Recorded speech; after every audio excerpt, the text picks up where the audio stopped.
నేను బ్రతికే ఉంటాను. బ్రతికి ఉండి సంతోషంగా మళ్ళీ నేను పూర్వపూలికతో నిలబడితే జీవన్ భద్రాణి పశ్యతి, మంగళములను చూడగలను. ఇప్పుడు మళ్ళీ పుంజుకున్నాను.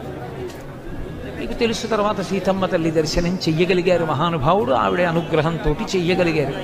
కాబట్టి మనిషి నిలబడడం అన్నది చాలా ప్రధానం. ఆ ఉత్సాహమును కాని మనసు కోల్పోయిందా, సంతోషమును కాని కోల్పోయిందా, లక్ష్యమునందు దృష్టి పెట్టగలిగిన స్థితి కాని పోయిందా, ఇక వాడేదీ సాధించలేడు. అందుకే కిష్కింధకాండలో లక్ష్మణస్వామి రామచంద్రమూర్తితో ఒక మాట అంటారు. రాముడు ఒకానొక నాడు విశేషమైన శోకానికి గురైపోయాడు. ఎంత గురైపోయాడంటే ఇక సీతమ్మ కనపడదు. లక్ష్మణ, నా శరీరం పడిపోతుంది, నువ్వు వెళ్ళిపోయి ఇంటికి అన్నాడు.